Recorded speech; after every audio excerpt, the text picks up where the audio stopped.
পারতেছি না। বাসায় বাচ্চা কাচ্চা আছে, এদের মনে করেন যে আমরা এখন সব দিক দিয়ে আমরা এখন মানে আমাদের হাত পা বাঁধা হয়ে গেছে।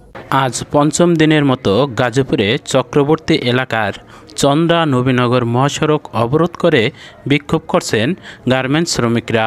শিল্প পুলিশ জানায়, বেক্সিমকো ইন্ডাস্ট্রিয়াল পার্কের পোশাক ও সাময়িক কারখানার ৪১,০০০ কর্মী রয়েছে।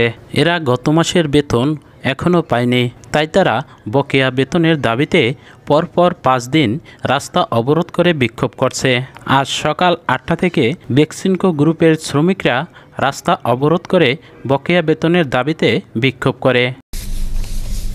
বাকি আছে, জনগণ পাইতেছে না, ৮ তারিখে বেতন দেয় সেটা হইতেছে না, হাতে টাকা পয়সা নাই। 2 মাসের বেতন পাবো। আমরা চাই যে আমাদের বেতনটা দাও। আমাদের প্রবলেম হচ্ছে আমাদের বেতন পাচ্ছি না, দোকান ভাড়া দোকান বিল দিতে পারতেছি না। বাসায় বাচ্চা কাচ্চা আছে, এদের মনে করেন যে আমরা এখন সব দিক দিয়ে আমরা এখন মানে আমাদের হাত পা বাঁধা হয়ে গেছে। বেক্সিমকো গ্রুপের শ্রমিকের বকেয়া বেতন নিয়ে পুলিশ সুপার কি বলছে? এখন আবার রাস্তায় আছে, ওরা আসছে।